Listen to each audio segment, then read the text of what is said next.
Si pueden ser amables en abrir sus Biblias en el Evangelio de Juan, capítulo 4, versículos 21 al 24.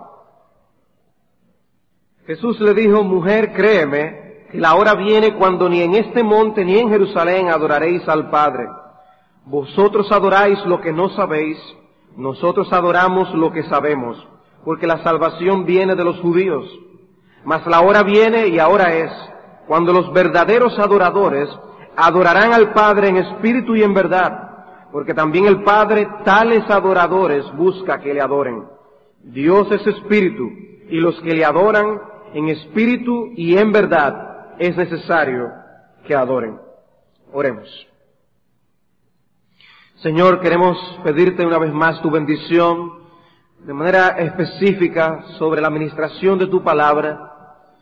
Confesamos con el autor de aquel himno que dice que no te conocemos como debiéramos, y te pedimos que tú te muestres glorioso ante nuestras almas y corazones, que podamos conocerte mejor y vivir de acuerdo a ese conocimiento que tú nos has dado de ti.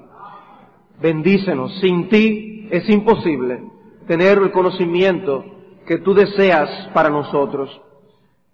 Mira nuestras debilidades, mira nuestras limitaciones para hablar de un Dios tan grande como tú. Pero tú has sido bueno, misericordioso y bondadoso. Y no solo nosotros podemos decir que conocemos algo de ti, sino que podemos decir, por lo que tú nos dices en tu palabra, que realmente te conocemos a ti. Pero decimos, como decía aquel con respecto a la fe: Señor, nosotros te conocemos, pero aumenta nuestro conocimiento. Te lo pedimos en Cristo Jesús. Amén. Este pasaje que hemos leído en Juan capítulo 4, versículo 24, nos establece claramente el atributo de Dios que vamos a estar considerando en esta ocasión. Luego de haber introducido el tema de los atributos de Dios y haber explicado qué son los atributos de Dios, nosotros vamos a proceder a ver el primero de ellos, la espiritualidad de Dios. Dice el Señor Jesucristo: Dios es espíritu, y los que le adoran en espíritu y en verdad es necesario que adoren. Voy a estar siguiendo de cerca las enseñanzas del pastor Greg Nichols sobre el tema. Son muchos los teólogos y escritores que hablan sobre los atributos de Dios. De hecho, para mi uso personal, he hecho una tabla con todos los atributos de Dios y todos los autores que hablan de los atributos de Dios, y ver quién habla acerca de qué atributo. Y de los atributos que siempre, uno de los atributos que siempre es tratado por la mayoría es la espiritualidad de Dios. La información es abundante, pero debemos por algún lado tener algún límite. Y al revisar el material del pastor Greg Nichols, lo considero instructivo, sólido, y que manifiesta de manera sencilla toda la información bíblica acerca de la espiritualidad de Dios. Y por lo tanto, no tengo ningún problema en apegarme a su bosquejo, su idea, sus textos, y seguir de allí la explicación. Y una de las cosas que él plantea es que lo que Cristo hace en Juan capítulo 4 nos da el bosquejo. Lo que él plantea nos brinda el bosquejo. Es, por un lado, nos presenta que es necesario que estemos claros que la Biblia habla de seres espirituales, lo que es un espíritu, porque Dios es espíritu. Y necesitamos unificar nuestro entendimiento, nuestro conocimiento de qué son los espíritus. ¿Sabes tú lo que es un espíritu? Si tu niño viene y te pregunta: papi, mami, ¿qué es un espíritu? ¿Puedes tú darle una explicación? Bueno, yo anhelo que al final tú puedas ser capaz de darle esa explicación si él te pregunta. Niños, pregúntenles. Por otro lado, otra de las cosas que presenta este texto en Juan 4 es no solo que nos muestra la realidad de seres espirituales, de una vida espiritual, de espíritus, sino que nos dice que Dios, de manera específica y particular, es espíritu. No solo hay espíritus, Dios es espíritu. Y lo tercero que hace Cristo es aplicar la realidad de que Dios es espíritu. Por cuanto Dios es espíritu, hay que adorarle en espíritu y en verdad. Tiene una aplicación. Y ese va a ser nuestro orden. De manera que lo primero que yo quiero hacer es tener un vistazo general al concepto bíblico de espíritu. El concepto general de espíritu. ¿Qué enseña la Biblia acerca de un espíritu? ¿Qué es un espíritu? ¿Qué es un espíritu? Y podemos decir, de manera que abarque más o menos todos los aspectos de la Biblia acerca de esta doctrina, que un espíritu es un ser inmaterial, incorpóreo, no tiene cuerpo, vivo, que tiene facultades y capacidades, tiene moralidad, una capacidad moral, y un espíritu también es alguien que tiene personalidad. Estoy dando los rasgos generales para que tengamos una idea. Yo voy a ir ahora explicando poco a poco este punto. Recuerden que la meta también es que sepamos explicarle a nuestros niños qué es un espíritu. Así que vamos a tratar de llegar allí. Bien, el concepto de espíritu. Lo primero que quisiera aclarar es algo referente a el espíritu como aparece en el hombre y el espíritu como aparece en los animales. Y eso lo quiero sacar de Eclesiastés capítulo 3 versículo 21 para tener una diferencia aclaratoria y de ahí partir. En Eclesiastés capítulo 3, a partir del versículo 18 hay un razonamiento que el autor Salomón presenta aquí, a mi entender Salomón, manifestándole al hombre una enseñanza para humillarlo, para mantenerlo a raya. Le dice en el versículo 18, dije en mi corazón, es así por causa de los hijos de los hombres, para que Dios los pruebe y para que vean que ellos mismos son semejantes a las bestias. Para que vean eso.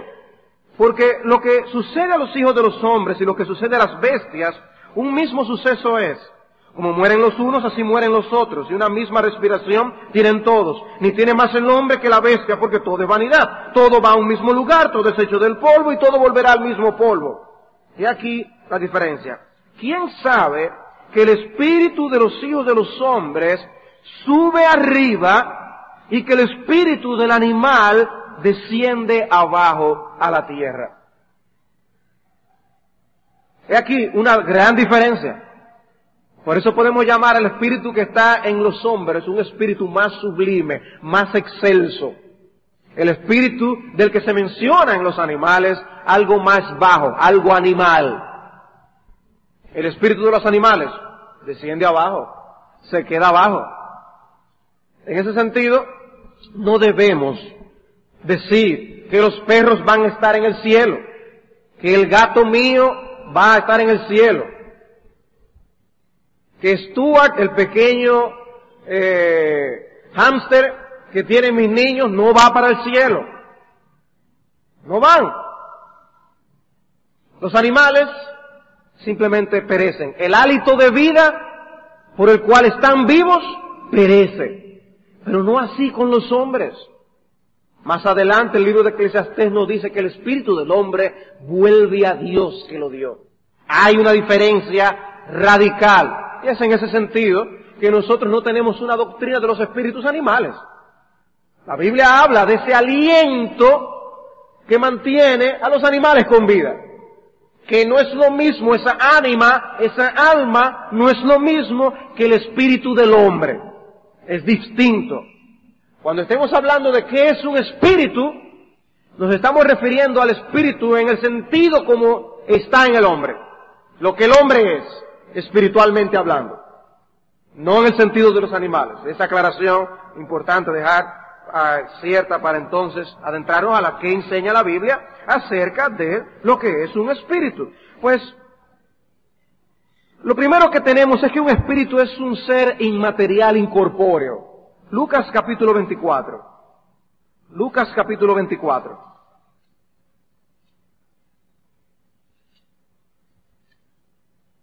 A nuestros niños le podemos decir que un espíritu es un ser que no tiene cuerpo. No tiene cuerpo. Lucas 24, versículo 36. Mientras ellos aún hablaban de estas cosas, Jesús se puso en medio de ellos y les dijo, paz a vosotros. Entonces, espantados y atemorizados, pensaban que veían espíritu. Pero él les dijo, ¿por qué estáis turbados y vienen a vuestro corazón estos pensamientos? Mirad mis manos y mis pies, que yo mismo soy. Palpad y ved, porque un espíritu no tiene carne ni huesos, como veis que yo tengo. ¿Qué le está diciendo Cristo? Cristo está aclarando a estos discípulos que estaban llenos de temor, porque están viendo un espíritu. ¡Es un espíritu!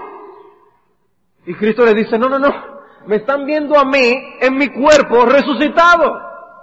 Y Cristo les aclara que un espíritu no tiene cuerpo, no tiene carne ni hueso como ustedes ven que yo tengo. De allí se comprueba la doctrina de la resurrección del Señor. Cristo andaba ya con un cuerpo y el cuerpo que tenía es un cuerpo palpable que se puede ver. Tanto les quiere él demostrar esto que él después lo que hace es comer con ellos. Interesante. Pero él dice, no se asusten porque un espíritu no tiene carne ni huesos. ¿Ven, niños? Un espíritu no tiene carne ni huesos. Y la Biblia dice que Dios es espíritu. Dios no tiene cuerpo. Ese es el punto, ¿no? Cualquier cosa que digamos acerca de lo que es un espíritu, y la enseñanza bíblica de un espíritu, debe aplicarse no solo a Dios, sino también al espíritu que habita en el hombre, al espíritu de los hombres ya desencarnados, los hombres que están en la presencia del Señor y que como no ha llegado la resurrección, por tanto no tienen cuerpo. Tiene que aplicarse también. Tiene que aplicarse también a los ángeles y tiene que aplicarse a los ángeles caídos. En ese sentido, ni los creyentes, ni los hombres que han fallecido son presentados con cuerpo. Por eso los cuerpos de los creyentes son los espíritus de los justos hechos ya perfectos. Pero no se presentan con cuerpo. No se presentan con cuerpo a los ángeles ni a los demonios. Ellos pueden asumir una forma externa en algún momento dado, que es lo que la Escritura nos presenta.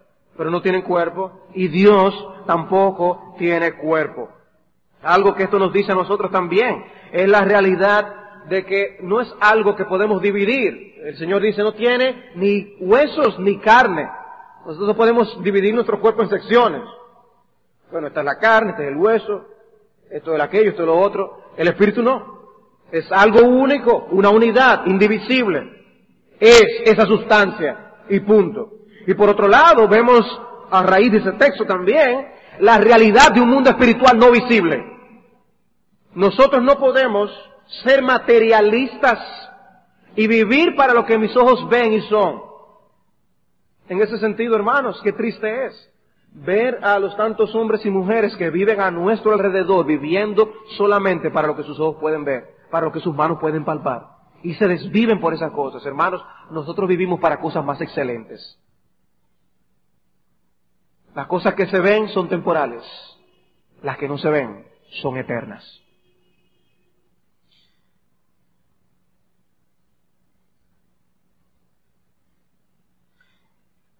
Una de las cosas que nos enseña la Escritura es que cuando Cristo ya es encarnado, nosotros entonces tenemos una representación ya visible de Dios.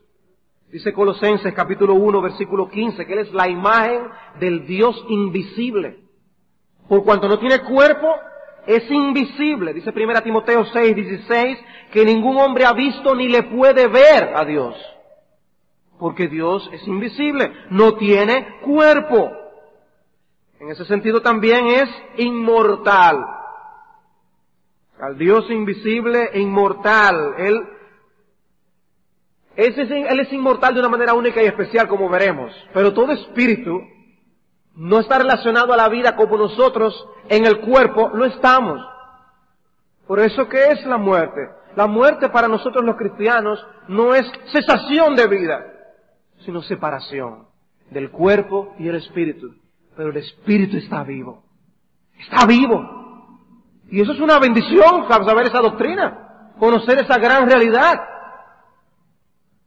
Y eso es lo segundo que quiero decirles acerca de lo que es un espíritu. Un espíritu no solamente es un ser que no tiene cuerpo, un espíritu también es un ser vivo. Vivo. Está vivo, un espíritu está vivo. ¿Qué dice Santiago capítulo 2, versículo 26? Dice, así como el cuerpo sin el espíritu está muerto, así también, si nosotros no tenemos fe, no tenemos obras, es una fe muerta. Está diciendo, el espíritu es lo que le da vida al cuerpo. Cuando el cuerpo se separa del espíritu del cuerpo, ya el cuerpo no tiene vida, pero el espíritu sí. El espíritu sí. Sin un espíritu, el cuerpo humano se descompone. Pero el espíritu va a la presencia del Señor. ¿Y de dónde sale esa vida? Bueno, fue la vida que Dios le sopló al hombre en el huerto del Edén, Génesis capítulo 2. En Génesis capítulo 2, versículo 7, dice, entonces Jehová Dios formó al hombre del polvo de la tierra y sopló en su nariz aliento de vida, y fue el hombre un ser viviente. Lo formó. ¿Ya eso es el hombre? No. Un hombre formado con un cuerpo. Sí, pero todavía eso no es. Ese es un cuerpo humano. Fue cuando Dios le sopló el aliento de vida. Allí entonces había un ser viviente. Ahí había un hombre. Es ese espíritu de vida lo que hace que nosotros estemos vivos. La parte que hace que estemos vivos es el espíritu. Es el espíritu. Un espíritu entonces es un ser vivo. Por eso el hombre es un alma viviente. Sin el espíritu lo que hay es muerte. Apocalipsis 24. Apocalipsis 24. Y vi tronos y se sentaron sobre ellos los que recibieron facultad de juzgar. Dice, y vi las almas de los decapitados por causa del testimonio de Jesús y por la palabra de Dios, los que no habían adorado a la bestia ni a su imagen, y que no recibieron la marca en sus frentes ni en sus manos, y vivieron y reinaron con Cristo 1000 años. Pero se presenta de manera enfática, vi las almas.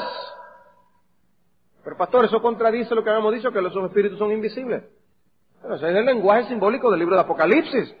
Él está tratando de decirnos qué es lo que está pasando, el evento. Desde una perspectiva divina, está diciendo cómo es todo el evento. Y nos dice, nos describe, yo vi a los que fueron decapitados. No. Dice, vi las almas de los que fueron decapitados. Y lo que describe, como describe esas almas, es que estaban vivos. Vivos. Y reinando con Cristo. Es lo mismo con Hebreos 12:23, al que hice referencia hace un instante, los espíritus de los justos, hechos ya perfectos. Perfectos. Otra cosa que podemos decir acerca de esto, de que un espíritu es un ser vivo, es que recuerdan aquella enseñanza cuando Cristo estaba rebatiendo a los saduceos con respecto a la doctrina de la resurrección. El argumento de Cristo es que Dios no es un Dios de muertos, sino de vivos. Y que Él se llama a sí mismo el Dios de Abraham, el Dios de Isaac y el Dios de Jacob. ¿Cuál es el punto? El punto es que aunque la resurrección no ha llegado, ni Abraham tiene cuerpo resucitado, ni Jacob, ni Isaac, ellos están vivos. Porque Dios no es el Dios de muertos, sino de vivos. Un espíritu, por tanto, está vivo. Y pensando en esto, me vino a mi mente Moisés y Elías en el monte de la transfiguración. Ahí estaban vivos Moisés y Elías, hermanos. Vivos. Porque sus espíritus están vivos. Pero no solamente un espíritu es alguien que no tiene cuerpo, que está vivo, sino que también tiene facultades. Un espíritu puede hacer cosas. Puede hacer cosas. ¿Qué facultades tiene un espíritu? Un espíritu tiene mente, tiene emociones, tiene voluntad. Voluntad. Hermanos, nosotros tenemos cerebro. Pero nosotros no somos solo cerebro. Nosotros pensamos no por el cerebro.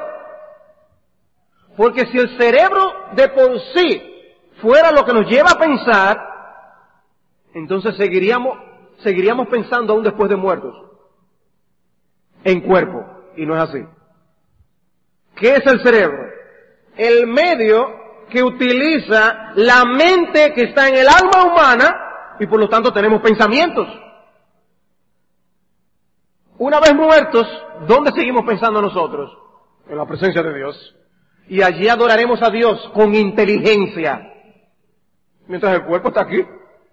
Pero estamos adorando a Dios con inteligencia. Recordando muy bien de dónde Dios nos rescató. Y todo lo que Él hizo por nosotros. Esa es la gran bendición. Por la mente que tiene un espíritu. Estamos sin cuerpo y en la presencia de Dios, adorando al Señor. Lo mismo que podemos decir de los ángeles. Tienen mente, facultades para pensar, decir cosas. El salmista en el Salmo 77, hablando del hombre. El salmista en el Salmo 77, versículo 6, dice: me acordaba de mis cánticos de noche, meditaba en mi corazón y mi espíritu inquiría. Mi espíritu inquiría. Un espíritu piensa, evalúa, medita, pregunta, estudia la mente del alma del hombre. Pero no solamente en el hombre, sino también podemos ver cómo aún el diablo es presentado como alguien que tiene mente. En Apocalipsis 12:12 se dice que él sabe que el tiempo que le queda es corto. El diablo sabe. Tiene también mente y pensamientos y por eso maquina sus estratagemas para ponernos zancadillas. Piensa. Un espíritu, por lo tanto, piensa, entiende, conoce, discierne, apercibe cosas. Y es un espíritu, pero es algo real. Y eso se aplica a todos los espíritus humanos, angelicales y aún a Dios. Otra facultad es la facultad de la voluntad. Los espíritus tienen voluntad. En Éxodo 35:21 se dice que Dios le dio un espíritu dispuesto a los hombres para que hicieran lo que tenían que hacer. Había una oferta voluntaria en su voluntad. Y ese espíritu dispuesto no es algo simplemente del cuerpo, es algo espiritual. Lo vemos también en Primera a los Corintios 2:11. Primera a los Corintios 2:11, búsquenlo conmigo un instante, por favor. Primera a Corintios 2:11.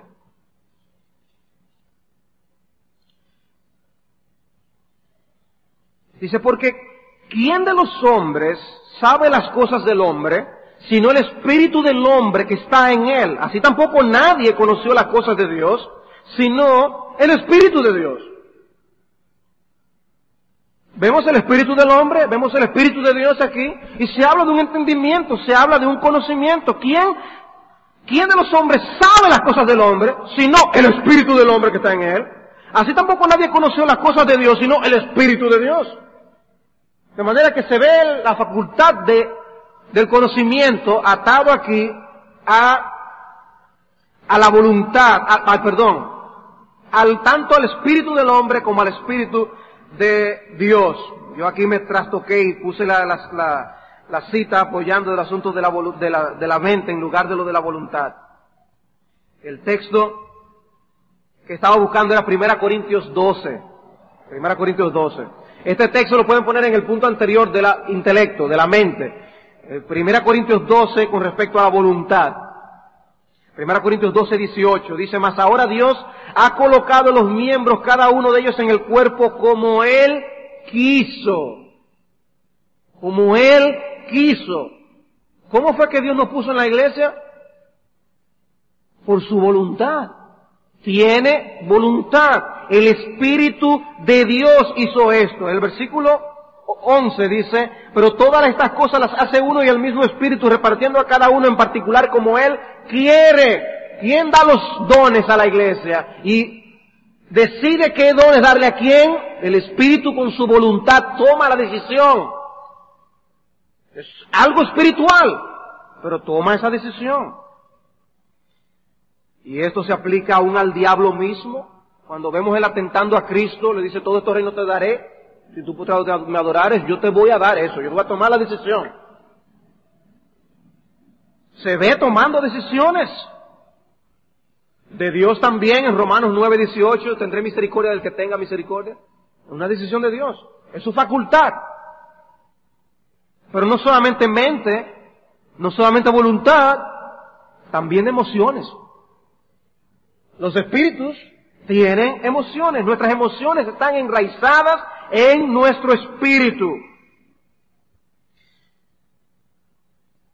Nosotros nos encontramos con textos como Jueces 10:16. Jueces 10:16.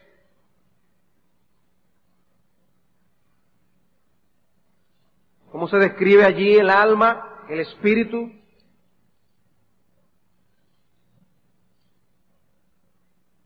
Y quitaron de entre sí los dioses ajenos y sirvieron a Jehová, y él fue angustiado a causa de la aflicción de Israel. ¿Quién? Está hablando de Dios. Dios angustiado.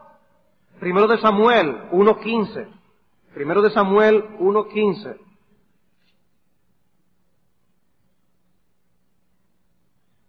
Ana le respondió diciendo, no, Señor mío, yo soy una mujer atribulada de espíritu.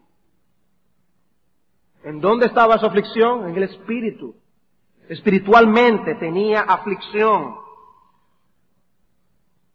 También se nos habla de las emociones de los ángeles. Cuando un pecador se arrepiente, hay gozo en los ángeles de Dios. Hay emoción. Los espíritus tienen emociones, de manera que hemos demostrado que tienen facultades, capacidades, los espíritus. Y eso se aplica a los hombres, los espíritus de los hombres, a los ángeles, sean estos justos o caídos, y se aplica al Espíritu de Dios, a Dios como Espíritu. Pero no solamente nosotros podemos decir que un espíritu es inmaterial, no solamente está vivo por ser espiritual, no solamente tiene facultades, también podemos decir que tiene moralidad. Moralidad. ¿Y a qué nos queremos decir con que un espíritu tiene moralidad? Bueno, por un lado, que puede discernir entre el bien y el mal. Esto está bien, esto está mal. Y tiene un carácter moral. Es bueno, es malo. ¿Ven? Un espíritu tiene la capacidad de discernir entre el bien y el mal, y él mismo es bueno o malo. El espíritu del hombre, sin Cristo, es pecaminoso. Su conciencia está tergiversada. Y esta capacidad de discernir entre el bien y el mal es la conciencia. Su conciencia está afectada, no está actuando como Dios quiere. Y por eso toma decisiones incorrectas. A lo bueno llama malo y a lo malo llama bueno, dice la Escritura. Pues esto se aplica a los hombres, se aplica a los ángeles, se aplica a Dios. ¿Cómo se aplica en Dios? De una manera perfecta, pero se aplica en nuestro Dios.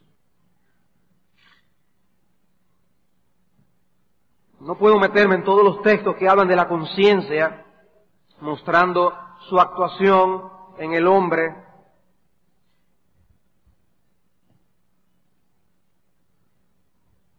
Baste mencionar Hechos 24:16, cuando Pablo está diciendo que él se esfuerza por mantener una limpia conciencia. Romanos 2:14 y 15, cuando el apóstol Pablo argumenta en el libro de Romanos que el hombre tiene ese conocimiento, conocimiento que le acompaña, eso es lo que significa conciencia, un conocimiento que nos acompaña en el discernimiento del bien y del mal. Esta conciencia se cauteriza toda la enseñanza bíblica al respecto. Yo simplemente estoy tratando de mostrarles bíblicamente que el hombre, por ser espíritu, tiene esta cualidad. Carácter moral. Hay por eso también ángeles caídos, ángeles ya marcados por ser malos. La Biblia llama ángeles malos. Esa es la forma como la Biblia les llama. Ya tienen esa marca. Y hay otros ángeles escogidos. Y ellos están marcados. El hombre, eso varía. El hombre ya salvo en la eternidad, marcado plenamente por el bien. Plenamente por el bien. El hombre sin Cristo está marcado con el mal. En Dios, Dios es un espíritu purísimo, un espíritu completamente santo y bueno. Y finalmente un espíritu tiene personalidad. Personalidad. No tiene cuerpo un espíritu, no tiene cuerpo. Un espíritu está vivo, vivo. Nosotros creemos en la existencia de seres espirituales que están vivos, por eso no tenemos lucha contra carne y sangre. Y estamos vivos, hermanos, no porque tengamos cuerpo, porque aunque no lo tengamos vamos a seguir vivos. Y es importante que estemos claros en eso. Leía en Sproul que él tenía una conversación con una persona una vez. Decía, ¿dónde tú vives? La persona dijo, oh, yo vivo en tal ciudad. ¿En tal ciudad? ¿Y tú no estás vivo aquí también? Dice, tiene que estar vivo, aquí. Aquí es que tú estás vivo, no allá, Porque nosotros no podemos estar vivos aparte del cuerpo, ahora. Pero después que nosotros estamos separados de nuestro cuerpo, seguiremos viviendo. Seguiremos viviendo. Estamos vivos. Entonces, no tiene cuerpo un espíritu, está vivo, un espíritu está vivo. Un espíritu tiene facultades y piensa, toma decisiones, tiene sentimientos. Un espíritu tiene capacidad de discernir entre lo bien y el mal. El diablo sabe cuando quiere hacernos mal. Y el espíritu tiene personalidad. Y eso es importantísimo. Tiene personalidad. ¿Qué es la personalidad? Una persona es alguien que tiene conciencia de sí mismo y puede decirle al otro tú y él dice yo, o habla del otro aquel, él. Tiene conciencia de existencia, una percepción de que está vivo. Y eso lo vemos en el espíritu de los hombres, eso lo vemos en los ángeles, sean buenos o malos, y eso lo vemos en Dios. Como decía el ángel Gabriel, yo soy Gabriel, yo, no tú. Tiene una conciencia de su personalidad. El hombre tiene conciencia de su personalidad. Y Dios tiene conciencia de su personalidad. Yo soy el que soy. Yo soy el que soy. Dios es una persona. Y eso es importantísimo, hermanos. Importantísimo. En ese sentido, entonces, hermanos, veamos el concepto de la espiritualidad específicamente en Dios. Yo he tratado de hacerles un resumen en unos minutos de la enseñanza bíblica acerca del espíritu. ¿Qué es un espíritu? Un espíritu es un ser que tiene esas cualidades que les he mencionado.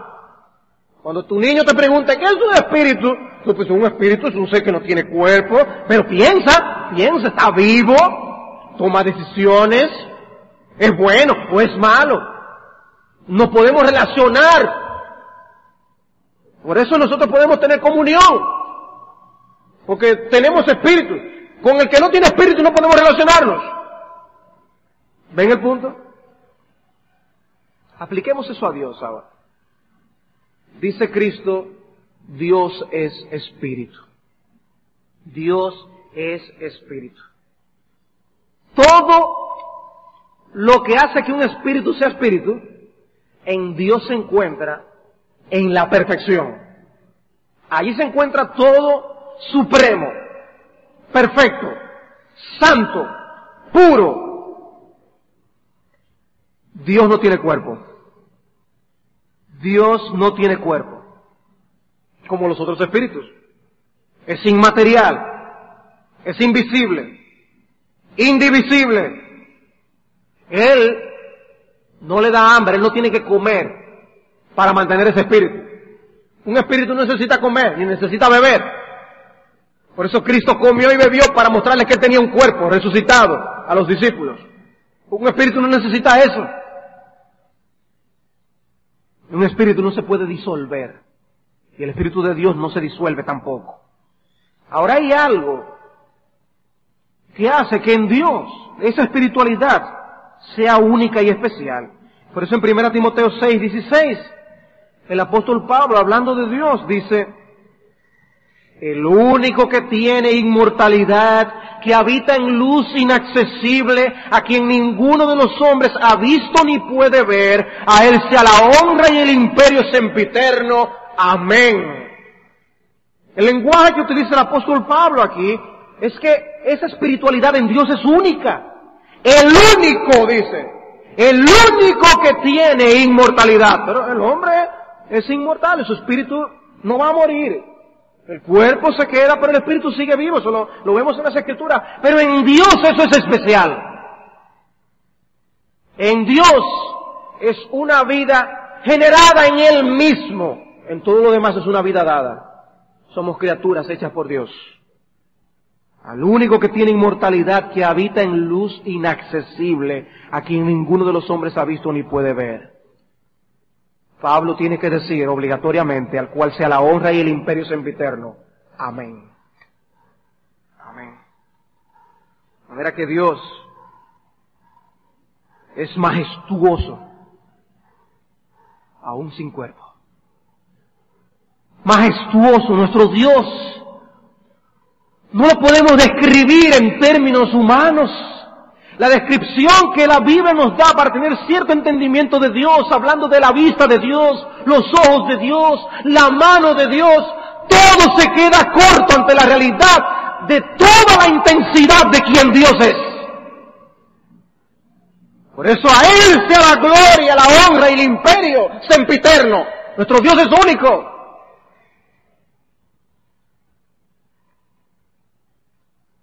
Esa es la tristeza, hermanos, de nosotros vivir solamente para las cosas que se ven.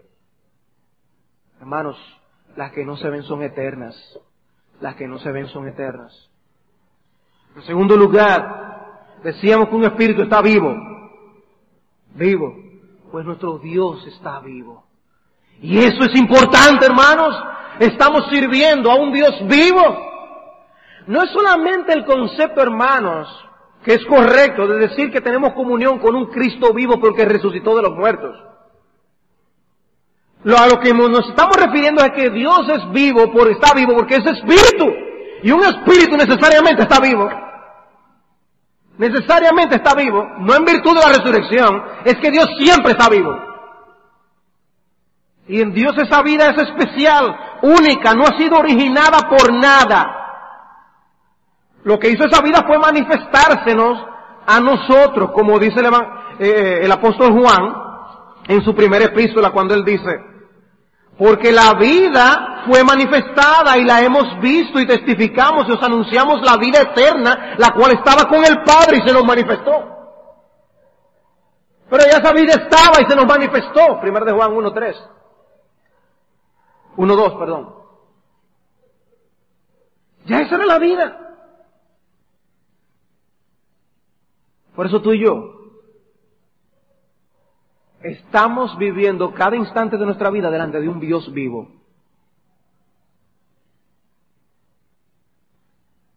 En esta semana aparecieron en la prensa los manuales de instrucción para aquellos terroristas, cómo debían comportarse, planificar las cosas, hacer.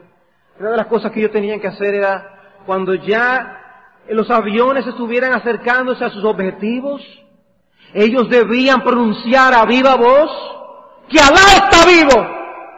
Pero lo pueden pronunciar 1.000.000 de veces y Alá no existe.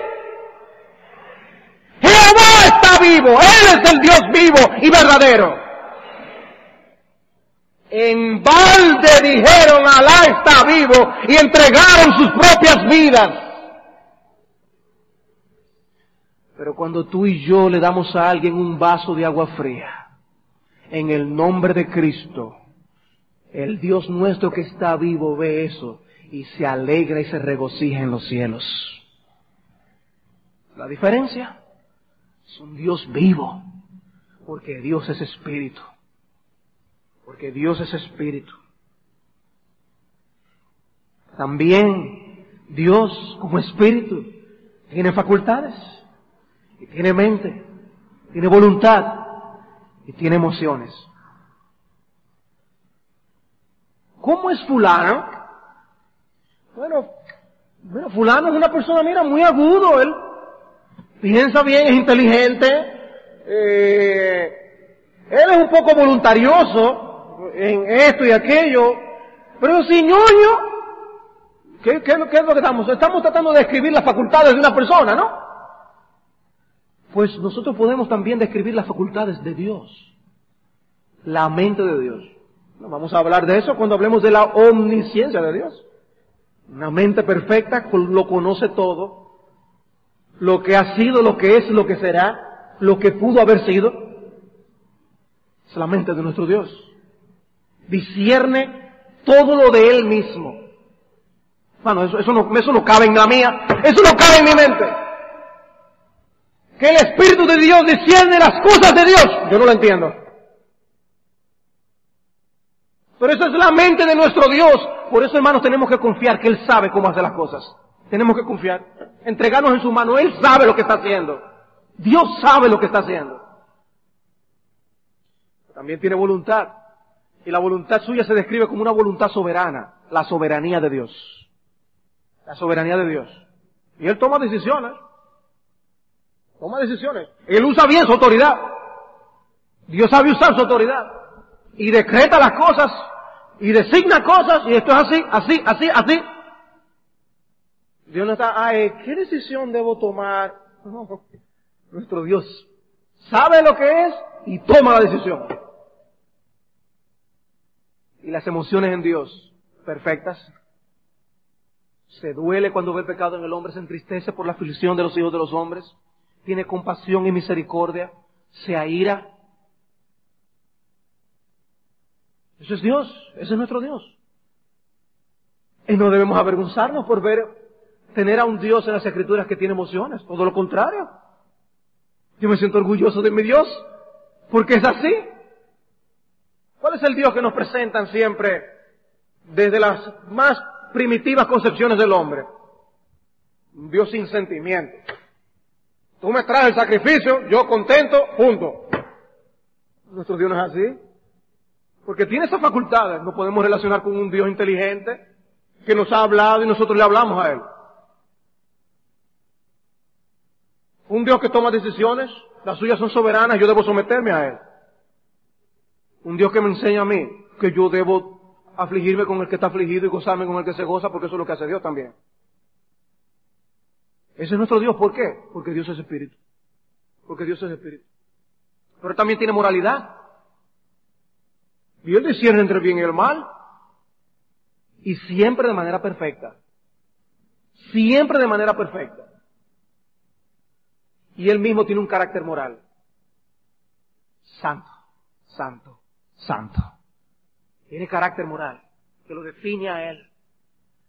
Y el hecho de que Dios sea así define nuestra relación con Él, como le diré en un instante. Más aún nuestro Dios tiene personalidad. Nuestro Dios tiene personalidad. ¡Qué bendición!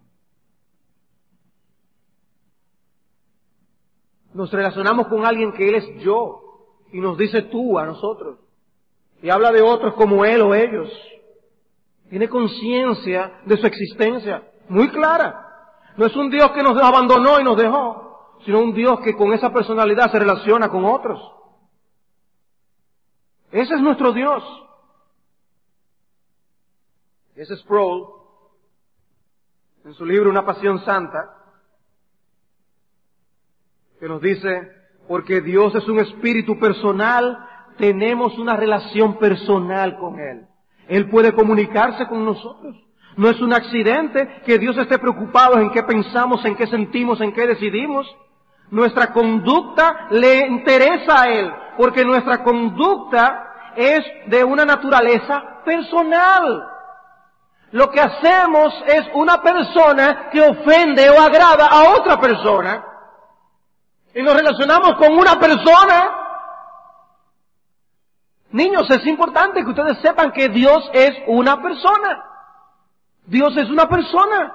Tú quieres ser reconocido como persona, que piensas, que sientes, que tomas decisiones, pues Dios también. Es importante que sepamos que Dios es una persona, que Él es un ser moral como tal, que Él es santo por tanto, y somos llamados a ser santos. Dice Sproul, si Dios fuera impersonal, a Él no le importara cómo tú te condujeras. Para nada, ni cómo tú te sientas, ni qué. No importara. Lo que sientas es lo que dejes de sentir. Dice, hay una categoría de seres humanos que preferirían que Dios fuera impersonal. Los pecadores sin Cristo. Los pecadores sin Cristo. ¿O les interesa? Porque ese fuera un Dios que no le importaría si ellos hacen y deshacen. Eso es un Dios que no le va a juzgar. Pero nuestro Dios es personal. Él tiene un trato personal con cada uno de nosotros. Por eso nosotros le vamos a dar cuenta a Él. Por eso es importante cada palabra ociosa que nosotros digamos, porque será tomada en cuenta en el día del juicio. Nuestro Dios es una persona. Yo espero que ya ustedes lo estén viendo en sus propias mentes. ¿A dónde nos lleva todo esto? ¿A dónde nos lleva todo esto? Hemos visto el concepto general de la espiritualidad, que es un espíritu. Hemos visto el concepto específico de Dios como espíritu. Dios es espíritu. ¿Cuál es la importancia práctica de todo esto? ¿Cuál es la importancia práctica? Hermano, yo creo que esto tiene mucha importancia práctica de muchas diferentes maneras. Tiene muchas repercusiones. El hecho de que Dios tiene facultad y tiene mente, eso tiene repercusiones. De que Él tenga voluntad y sea una voluntad soberana, tiene repercusiones en nuestra vida. Lo que Él dice, eso tenemos que hacer. Él tomó la decisión. Punto. Esta mañana veíamos sobre el concepto de la sumisión. Y por eso decía, una mujer que no se somete a su marido, lo primero es que está fallando porque no se está sometiendo a Cristo. Porque nuestro primer deber es someternos a Dios. Ese es nuestro primer deber. Y Él tiene una voluntad soberana. En todas las áreas tenemos que hacer lo que Él dice. Eso es una de las implicaciones de que Él sea espíritu. Tiene implicación el hecho de que Dios sea invisible, inmaterial, sin cuerpo. Tiene implicaciones, hermano, de que no tenemos que verlo para sentirnos que tenemos una relación con Él. No, hermanos, por eso nosotros podemos amar a Cristo sin haberle visto. Hay realidades que estas cosas levantan, esa doctrina nos levanta. La realidad del mundo espiritual. ¿Qué es más real que el que tú y yo estamos sentados aquí? La existencia de Dios es más real que tú y que yo. Porque no tiene que ser material y físico para que exista. Pero hay dos cosas, de manera particular, que yo quisiera enfatizar.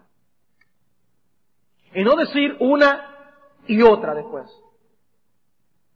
sino unirlas las dos. Yo creo que la espiritualidad de Dios tiene trascendencia en nuestra comunión con Él y nuestra adoración a Él. Nuestra comunión con Él y nuestra adoración a Él. ¿Qué es ser cristiano? ¿Qué es ser salvados?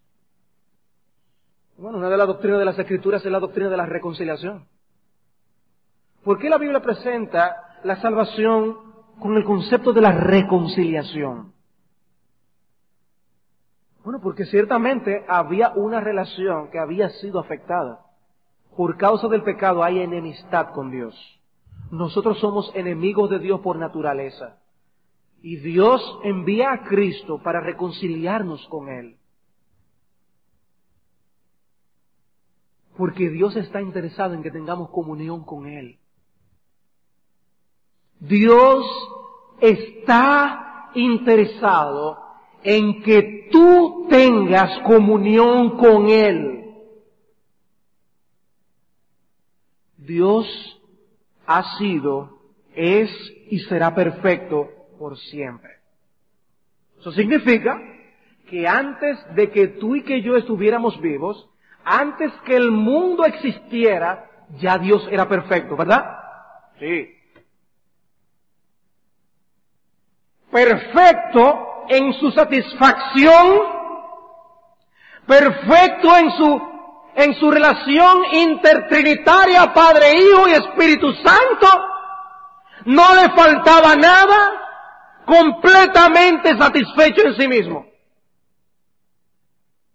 Nuestra relación con Él no le añade a su gloria nada, como veíamos la semana pasada. Tiene una gloria intrínseca a Él. Él es glorioso siempre. Y nunca será más glorioso que antes. Igual de glorioso. Ese Dios quiere tener comunión contigo y conmigo.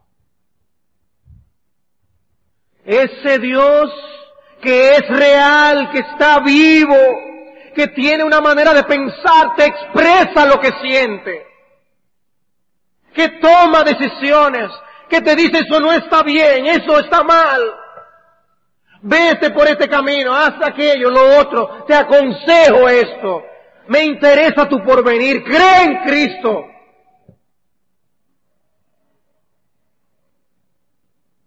Tiene una persona y quiere tener comunión contigo. Esa comunión con Dios es algo que debemos cultivar a lo largo de toda nuestra vida. Debe estar con nosotros toda la semana. Lunes, martes, miércoles, jueves, viernes, sábado y domingo más. Comunión con Dios, continua comunión con un Dios que se nos ha revelado a nosotros.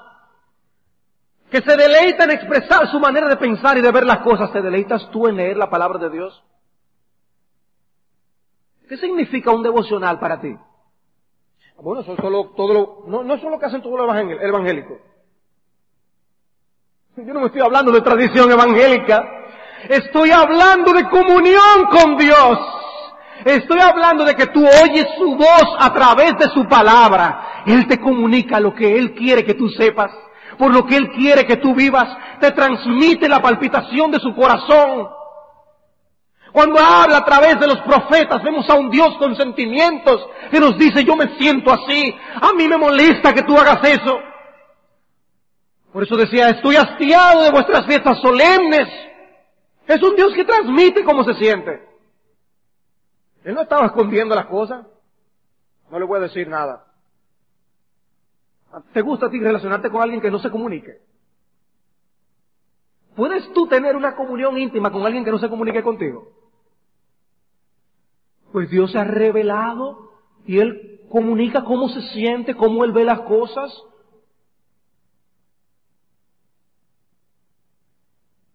Este es el caso de que tenemos un amigo perfecto. Se nos ofrece una amistad perfecta. La pregunta, ¿estamos nosotros cultivando esa amistad con Dios? ¿Estamos nosotros aprovechando el privilegio que se nos ofrece de ser amigos de Dios? ¿Y creen ustedes que debemos nosotros envidiar a los hombres allí afuera porque puedan tener los millones de Sammy Sosa? No, no y no. La amistad con Dios no tiene precio.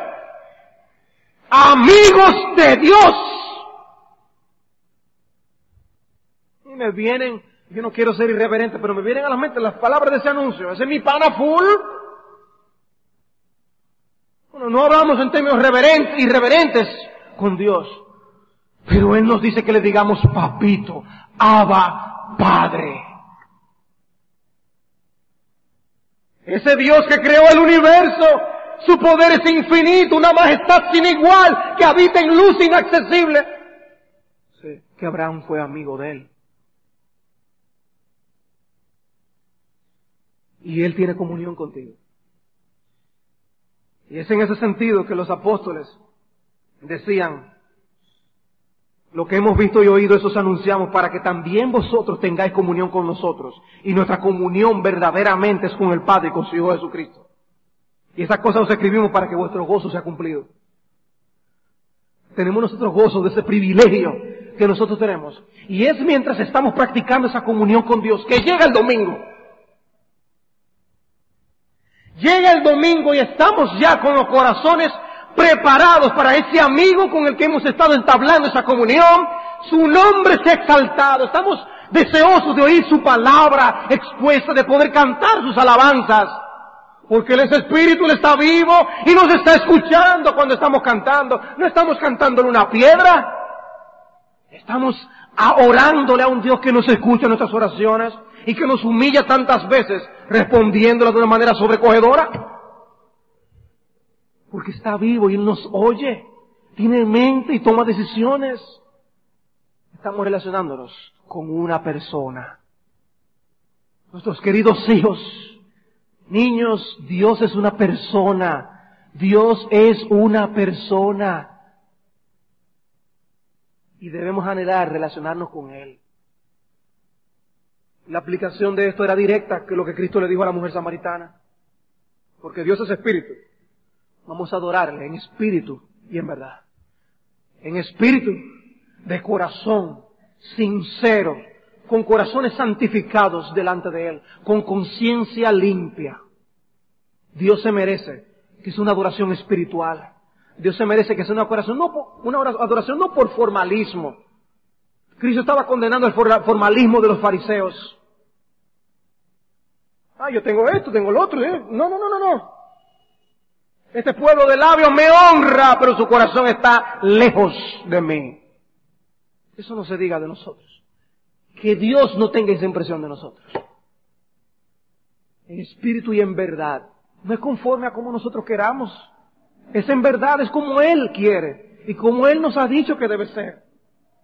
Porque Él es una persona, Él es espíritu. Y su voluntad es claramente, explícitamente revelada. Cómo debemos hacerlo. Y tenemos que seguir haciéndolo como Él nos dice. Y anhelar siempre hacerlo mejor, más apegado a como Él nos dice. No al revés. No despegarnos de allí, sino más pegados todavía a como Él nos dice. Por el cual es nuestra meta y nuestro deseo. Que Dios se sienta bien. Que Dios sea el agradado. Que Dios sea el reverenciado. Yo espero, padres, que ustedes puedan ya explicarle a sus hijos qué significa que Dios es espíritu. Que ustedes a su nivel le expliquen a sus hijos qué significa eso. Y ojalá que cuando tú le explicas a tus hijos, tú lo hagas de tal manera que tú le contagies a ellos con el deseo de tener comunión con un Dios como Él. Hermanos, qué privilegio tan grande nos ha dado Dios. Qué misericordia ha tenido Dios con nosotros. Si Dios nos hubiera permitido tener comunión con Él solamente mientras estuviéramos vivos en este mundo, ya eso fuera una gracia sin igual. Que nosotros pudiéramos haber dicho, wow, mientras yo estuve en el mundo pude tener comunión con el Dios Altísimo, Creador de todas las cosas. Esto fuera el mayor privilegio que hombre alguno pueda tener. Pero no es eso lo que Dios nos ha dado a nosotros. Aquí solamente es la preparación. Y lo que viene va a ser algo grandioso, de íntima comunión con nuestro Dios. Bienaventurados los pobres, porque ellos verán a Dios, al Dios invisible. ¿Qué expresa eso? Íntima comunión con Dios, más íntima todavía. Así que, hermanos, animemos nuestros corazones.